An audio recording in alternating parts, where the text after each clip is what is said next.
Pour quiconque crée des histoires, il y a une compétence qui est vraiment au-dessus de toutes les autres, c'est la maîtrise de l'émotion.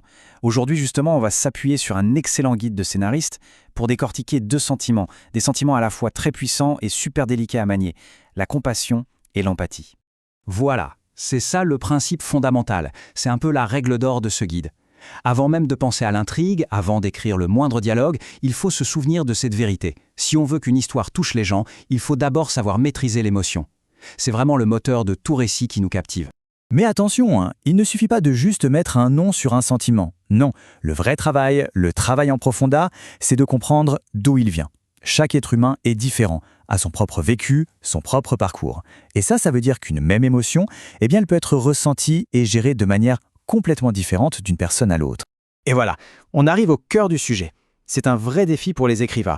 Comment on fait la différence entre deux émotions qui ont l'air si proches, mais qui, en réalité, sont fondamentalement différentes? C'est ce qu'on va essayer d'éclaircir tout de suite. Alors, regardez bien cette illustration. Elle est tirée d'un guide coréen, et elle est vraiment la clé de tout.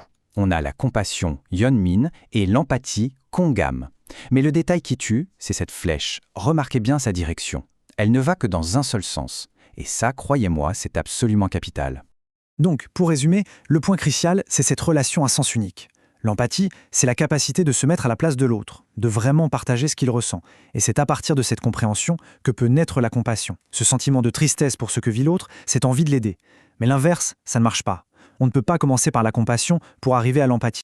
On pourrait appeler ça le principe d'asymétrie. C'est un mécanisme essentiel que tout créateur d'histoire doit maîtriser s'il veut construire une logique émotionnelle qui tienne la route pour ses personnages.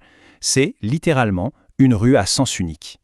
Et voilà la règle écrite noir sur blanc. C'est une vérité non négociable dans la grammaire des émotions de nos personnages.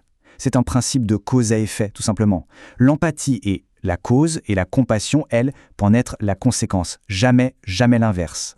Allez, décomposons un peu le processus. Tout commence par l'étape 1, l'empathie. Un personnage se met dans la peau d'un autre, il ressent ce que l'autre ressent. C'est le point de départ obligé.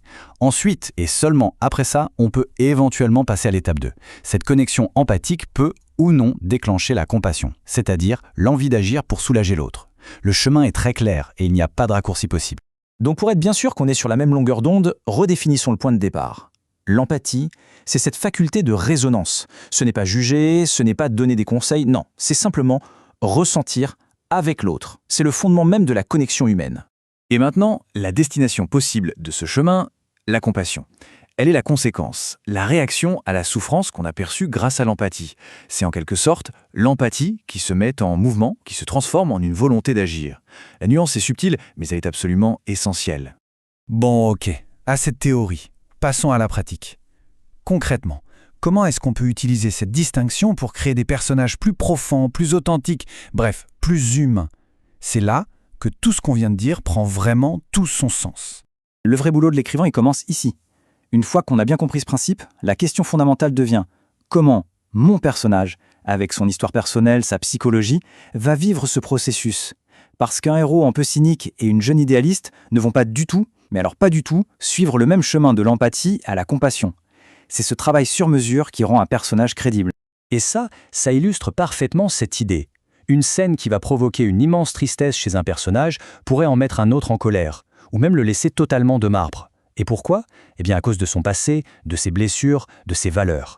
Le bagage personnel de chaque personnage, c'est le filtre à travers lequel toutes les émotions vont passer. On va donc terminer avec une question à méditer, une sorte d'invitation à la création. Prenez le temps de réfléchir, pas seulement aux émotions que vous voulez montrer, mais surtout au chemin unique que chacun de vos personnages va emprunter pour y arriver. Parce que c'est dans ce détail, dans cette vérité-là, que vos histoires prendront véritablement vie.